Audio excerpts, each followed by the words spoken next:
दोस्तों, आज पेश है अमन का शैतान।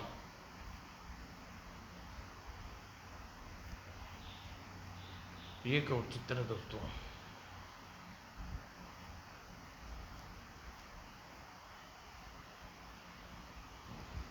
भारत व अफगानिस्तान की सीमा से लगा छोटा सा देश अमन। यह अमन का सबसे क्रूर और जालिम इंसान बख्तावर, जो दुर्भाग्य से अमन का शासक भी है।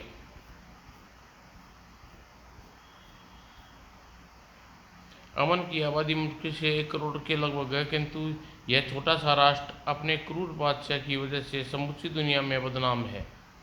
अमन एक ऐसा राष्ट्र है जिसके संयुक्त राष्ट्र संघ की सदस्य अपनाने से इनकार कर दिया। कारण बख्तावर का कहना है कि अमन देश का जन्म सिर्फ बादशाह बनने के लिए हुआ है और यह अपने देश में किसी अंतर्राष्ट्रीय सभ्यता का गुलाम नहीं बन सकता। बख्तावर एक क्रूरता का अभिमान इसी से लगाया जा सकता है कि विश्व की महाशक्ति वह समूची दुनिया को अपनी साम्राज्यगिर समझने वाला अमेरिकी जैसा राष्ट्र इस छोटे से मुल्क का खौफ खाता है। ऐसा है बख्तावर। रोजाना की भांति आज भी शांतिपुर बाजार में चहल पहल कायम है। अमन देश का यह छोटा सा कस्बा शांतिपुर कहलाता है, लेकिन आज शांतिपुर में यह शांति भंग हो गई। कारण भागो, बख्तावर के सैनिक आ रहे हैं। धड़ाधड़ दुकानें बंद होने लगी। चौक पर पड़ा था खिलौने बेचकर अपनी जीविका चलाने वाला एक व्यक्ति। जल्दी से घर पहुंच जाऊं। बाजार में मची भगदड़ के बीच किसी तरह बचता हुआ भागा। और मेरी छोटी सी खिलौने की दुकान को बख्तावर की कहर से बचाना। अचानक एक तेज ठोकर उसे दूर उछाल दिया। पलट कर देखा तो उसने अपनी सांसें खींचती महसूस हुई। उसके सामने खड़ा था बख्तावर का खूंखार सालार पंजारा। तुझे मालूम है सुअर, जब पंजारा आता है तो राहें वीरान हो जाती हैं, और तू हमारे सामने दौड़ता फिर रहा है। नाम क्या है तेरा? रघुवीर हजूर। गलती हो गई, माफ़ कर दो हजूर। कौन कौन है तेरे परिवार में? मेरी बीवी दुर्गा और मेरा मासूम बच्चा चमन। चमन? देखो, इस सुअर ने अपने बच्चे का नाम चमन रखा। खुद की दुनिया उजाड़ तो उजाड़ है, और बच्चे का नाम चमन। हा हा। माई बाप क्या राजनगर में बच्चे का नाम अपने आप से पूछ के रखा जाएगा? खामोश, पंजारा के सामने जुबान लड़ाता है बदतमीज।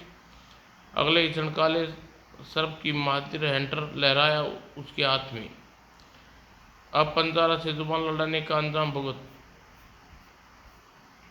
बाजार में छाया साइलेंसर कर्फ्यू जैसे सन्नाटे की भेद रहा था। वह एंटर की आवाज़, उस व्यक्ति की चीखें, सटाक। अचानक कंचे पर सही निशाने लगाते खुशी से चीख पड़ा नन्हा बच्चा, हुर्रे, मैं जीत गया। अब सारे कंचे मेरे हैं। कंचे जमीन पर रखने दे चमन, वरना हाथ तोड़कर तेरी नेकर की जेब में रख दूंगा। जमीन पर कंचे बटोरते मासूम चमन के नन्हे हाथ छिनक गए। लेकिन चिंकू, ये कंचे तो मैंने जीते हैं। चल भाग पिद्दी के शोरबे। चिंकू से कह रहते कोई बच्चे कंचे भला कैसे हाथ लगा सकता है? जमीन पर बिखरे पड़े कंचे उठाने को झुका था ही चिंकू नामक वह मोटा सा लड़का की। ये कंचे चमन ने जीते हैं चिंकू। देख करण, तू बीच में मत आ, वरना क्या कर लेगा तू? बोल, क्या करेगा तू? मैं तेरे दांत तोड़कर हाथ में थमा दूंगा बेटे। मैं तेरी नाक के सारे कंचे ठूस कर तेरा बैंड बजा दूंगा। बेचारा चमन समझ नहीं पा रहा था इन दोनों की लड़ाई कैसे रोके। चमन, चमन, अरे माँ, अरे माँ आ रही है। करण, भाग, माँ आ रही है। चाची आ रही है। चाची, बाप रे, अभी पिटाई करेगी। भाग ले बेटा चिंकू। अगले ही पल करण सिर पर पैर रख कर भाग खड़े हुए। तब तक चमन की माँ आ चुकी थी। तू यहाँ कंचे खेल रहा है और वहाँ समूचे शांतिपुर में आग लगी हुई है। आग आग, हमारा घर तो नहीं जला माँ। माँ से मजाक करता है, जरा ठहर, अभी मजा चखाती हूँ। कोई मेरा कान छोड़ दे माँ, वरना टूट जाएगा। किंतु चमन का कान पकड़े उसे झोपड़ी तक ले आई दुर्गा। जल्दी से झोपड़ी में पनाह ले ले, और बेटे पता नहीं कब वह शैतानी इधर आ जाए। तभी झोपड़ी के अंदर से आई किसी के कराहट ने चौंका कर रख दिया। दुर्गा दुर्गा स्वामी, यह खून कैसा, किसने किया है सब? पिंजारा, जालिम पिंजारा ने ऐसे कसाई कह रहा था कि मैंने अपने बेटे का नाम चमन क्यों रखा। हाय हमारे खिलौने सब लुट गए दुर्गा। बख्तावर के सैनिक ने सारे खिलौने तोड़ डाले।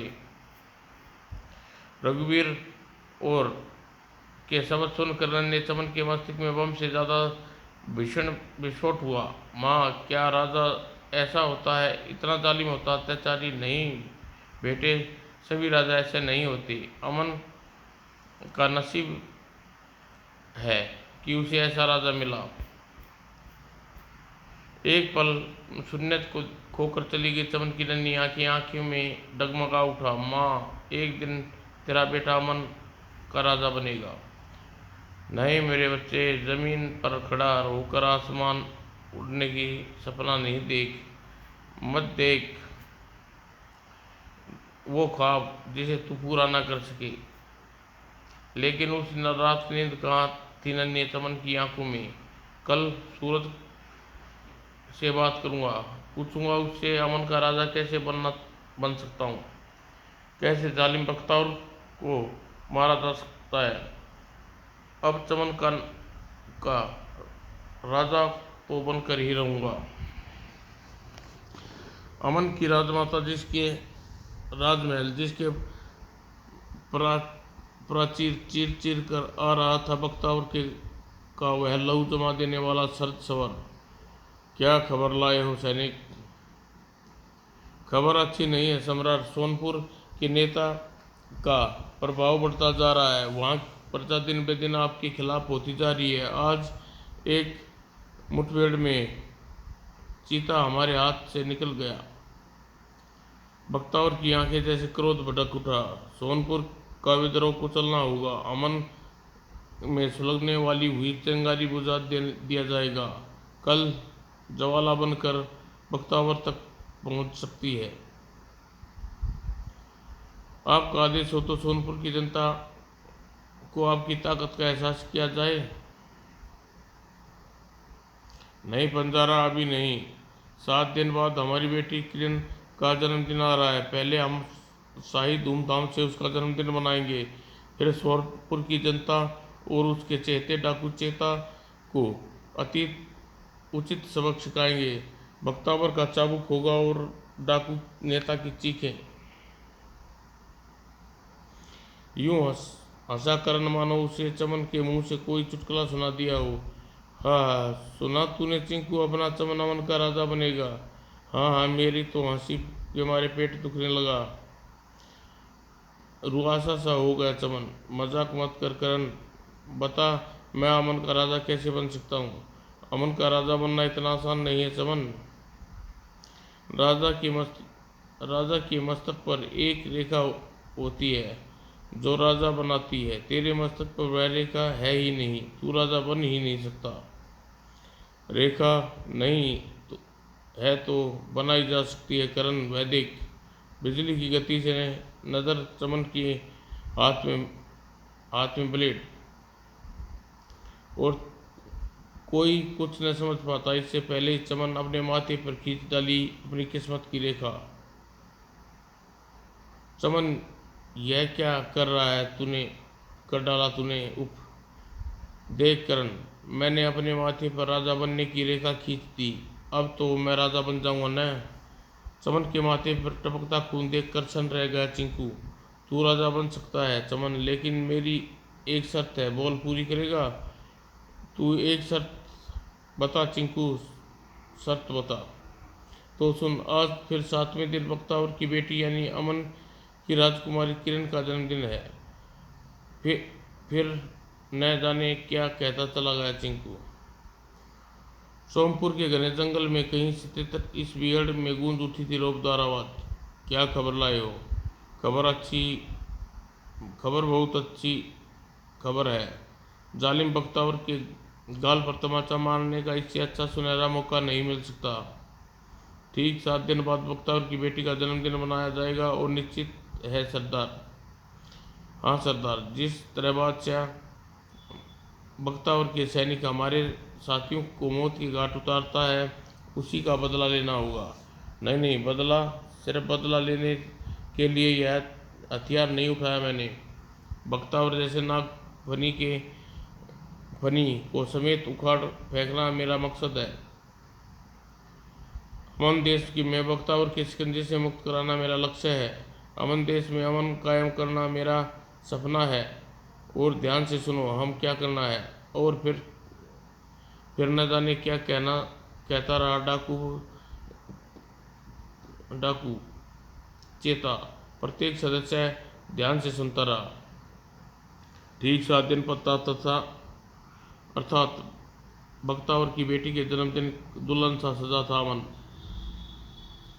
इधर शांतिपुर के एक पेड़ के नीचे बेचैनी से चहलकदमी कर रहा था करण। अब तक क्यों नहीं आया चमन? कहीं दूर तक सारी मेहनत पर पानी न फिर जाएगा। चमन कैसे? माँ ने एक रोक रखा था उसे। मैं कहा ना, तू आज कहीं नहीं जाएगा। मुझे जाने दे, महाराज कुमारी शाही सवारी देखना चाहता हूँ।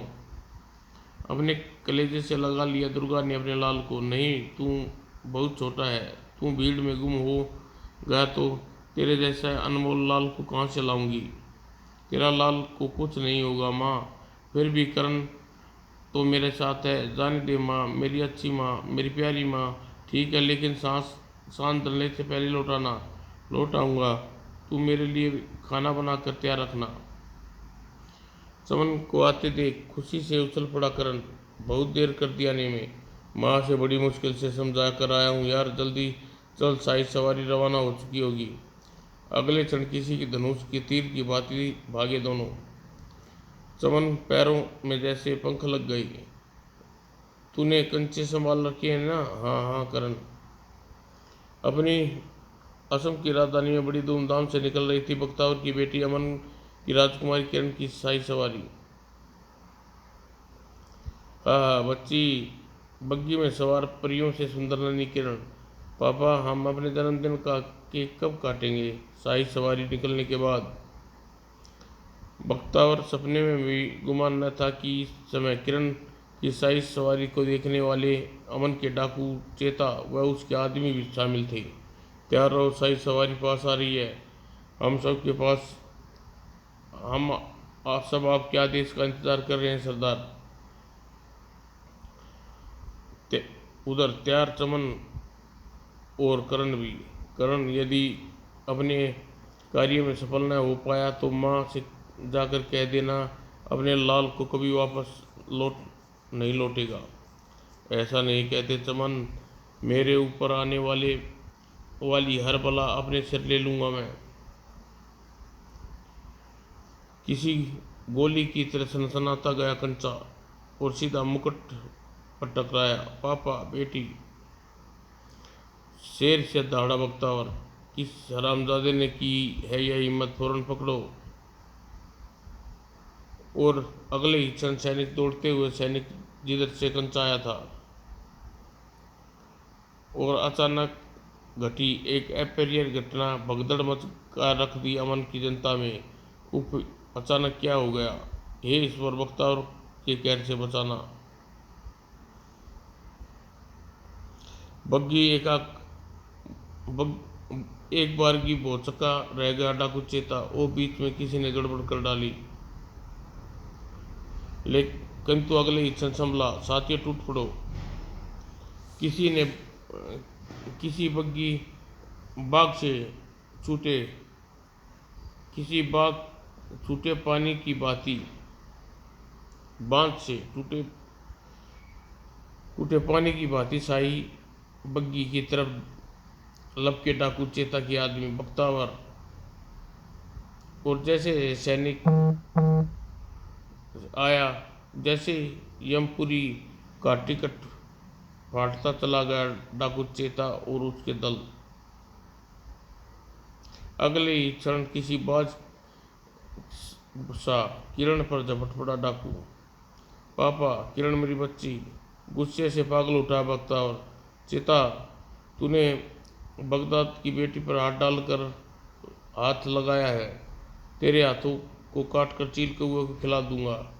गलती से भी कोई गलती मत करना बख्तावर, वरना तेरी मासूम बेटी सांस लेना को तरस जाएगी। मैं जा रहा हूँ, मेरे पीछे आने की कोशिश मत करना बख्तावर, वरना तेरी मासूम बच्ची की अगली सांस के लिए तरस जाएगी। भागते भागते अचानक गिर पड़ा चमन। अगले ही क्षण धूल उड़ाते चले गए चेता के साथी। किसी किसी लुटे पुटे जवारी सा रह गया बख्तावर। आखिर बख्तावर के साम्राज्य में पहली बार किसी ने बख्तावर को इस तरह शिकस्त दी थी। चमन उठ, चमन देख, बख्तावर के सैनिक पास आते जा रहे हैं। मैं थक गया हूँ करण, अब और नहीं भागा जाता। उफ, यह चिंकू ने हमें कहाँ मुसीबत में डाल दिया। चमन, न तू उसकी बात में आता न हम मुश्किल में पड़ते। जी हाँ, यही शर्त यही तो शर्त रखी थी चिंकू ने। यदि राजकुमारी किरण के सिर से मुकुट गिरा देगा तो वह चमन की राजा बनने में सहायता करेगा। और सैनिक मौत बनकर उसके पीछे पड़े थे। पकड़ो पकड़ो छोकरी को। चमन, मेरे भाई उठ, देख शैतान सैनिक बहुत पास आ गए हैं। लेकिन अब नन्हे चमन के पैरों में इतनी ताकत कहाँ नहीं बची थी, वह उठकर भाग सकता। करण, मेरे अपनी जान खतरे में मत डाल। भाग जा दोस्त। मेरी माँ से कहना उसका बेटा एक दिन बेटा राजा बनकर जरूर बनेगा। नहीं चमन, मैं तुझे छोड़कर नहीं जाऊंगा। नहीं करण, तुझे जाना होगा, मेरे लिए, अपने इस देश के लिए। करण, सैनिक पास आते जा रहे हैं, भाग जा भाग जा। चमन, एक बार गले लग जा दोस्त, पता नहीं फिर किस्मत हमें मिलेगी या नहीं। और भावेश में एक दूसरे से लिपट कर रो पड़े दोनों बच्चे। मैं भगवान से दुआ करूंगा एक दिन तू अमन का राजा अवश्य बने। अगले ही पल चमन पर दूर भागता चला गया करण। चमन पर तन चुकी थी बख्तावर के सैनिक की तलवारें। एक लड़का भागने में कामयाब हो गया। इसे ही ले चलो सम्राट के सामने। नहीं करण बेटे, कह दे यह झूठ है, मेरे लाल को कुछ नहीं हुआ। सब्र से काम ले दुर्गा, सब्र से काम ले। कैसे करूं सब्र मेरे लाल, जालिम बख्तावर की कैद में है। उसने अमन का राजा बनने का भूत जो सवार है, मैं पहले ही समझ गई थी। वह अपने माथे पर ब्लेड से एक रेखा खींच डाली थी। चिंता न कर चाची, चिंकू से मिलता हूँ, वह अवश्य चमन को बख्तावर की कैद से छुड़ाने का कोई तरीका सुझाएगा। और हैरत के सागर में ठाठे मारता रह गया चिंकू के चेहरे पर। क्या सचमुच चमन ने ऐसा किया दिखाया? हाँ, तेरी शर्त के मुताबिक उसने राजकुमारी किरण के सिर से शाही मुकुट गिरा दिया। अब तू अपनी शर्त पूरी कर। मैं भला कैसे शर्त पूरी कर सकता हूँ? मैंने तो चमन से मजाक किया था। बम सा फटा किरण के मस्तिष्क पर। रोमा रामा फूट पड़ा। ये क्या कह रहा है तू? हाँ करण, चमन के सिर पर राजा बनने का भूत उतारने के लिए मैंने जानबूझकर उसे कठिन शर्त रखी थी, क्योंकि मैं जानता था चमन यह काम नहीं कर पाएगा। यह तूने अच्छा नहीं किया चिंकू। तेरे झूठ ने मेरे जिगरी दोस्त बख्तावर जैसे जालिम के शिकंजे में फंसा डाला। मुझे माफ कर दे करण, तुमसे बड़ा गुनाहगार मुझसे बड़ा गुनाह हो गया। लेकिन चमन को बख्तावर की कैद से छुड़ाने का अभी एक रास्ता है। हमें डाकू चेता से मिलना चाहिए। चौंका था करण नाम सुनकर। हाँ डाकू चेता, वह सोनपुर के जंगलों में रहता है। अमन देश में वही इंसान है जिसकी बख्तावर ने नींद हराम कर रखी। आज बख्तावर के सैनिक उस जंगलों में घुसे हैं। उसकी तलाश लाशें ही वापस आई है। हम अपनी फरियाद लेकर चेता के पास जाएंगे, वह हमें अवश्य मिलेगा। फिर देर किस बात की, जल्दी चल चिंकू। दोनों चल पड़े, दोनों दोस्त। हम शान डले तक चातु चेता तक पहुंच जाएंगे। उड़ा चौक उठा डाकू चेता सोनपुर के उस ग्रामीण की बात सुनकर। दो लड़के मुझसे मिलना चाहते हैं, कौन है वे? क्या काम हो सकता है उन्हें मुझसे? कहीं मुक्तावर की कोई चाल तो नहीं है आका काका? नहीं चेता, वे तो फरियाद ही लेकर आए हैं। मैंने उनकी आंखों में तुम्हारे प्रति आशा की किरण देखी है। मेरी बूढ़ी आंखें धोखा नहीं खा सकती। ठीक है, बुलाओ, हम उनसे मिलेंगे। कुछ क्षण पश्चात करण और चिंकू उसके सामने थे। तो गुलेल से कंचा मारकर राजकुमारी का मुकुट गिराने वाला तुम्हारा दोस्त चमन था? हाँ डाकू जी, हमारे दोस्त को बख्तावर की कैद से छुड़ा दीजिए। पसीज गया डाकू चेता का लोह हृदय। नन्हे बच्चों की बातें सुनकर कायल हो गया वह। चमन की साहसिक कारनामा सुनकर। चिंता न करो मेरे बच्चों, मैं चमन को बख्तावर की कैद से आज़ाद कराऊंगा। बख्तावर को स्वयं ही चमन को रिहा करना होगा। और कोठरी की दीवार में कपकवाई हैंटर की आवाज़ें। बोल, क्यों किया तूने ऐसा? ऐसा जरूरत बोल, अपना अपना सपना साकार करने के लिए? क्योंकि मैं बनूंगा अमन का राजा। मैं तेरी सत्ता को उखाड़ फेंकूंगा बख्तावर। अमन को तेरे शिकंजे से मुक्त कराऊंगा। अमन पर तेरा साया भी नहीं पड़ने दूंगा। चमन के शब्दों ने खून खोला दिया कर रख दिया बख्तावर का। अमन का राजा बनेगा? यह ले, मैं बताता हूँ अमन का राजा, मैं बनाता हूँ अमन का राजा। ओह, बच कीजिए सम्राट, इस पिल्ले का जीवित रहना जरूरी है। यदि यह मर गया तो इसके अन्य साथियों का नाम पता नहीं चलेगा। थम गए पिंजरा की बात सुनकर चमन की पीठ पर हैंटर बर्स ने बख्तावर का हाथ। तू ठीक कहता है पिंजरा, इस लड़के के पूरे खानदान का पता लगा। जी सम्राट। वो डाकू चेता के सिर पर 1 करोड़ का इनाम घोषित कर दे। मुझे हर हाल में डाकू चेता की गिरफ्तारी, अपनी बेटी छुड़ाना है।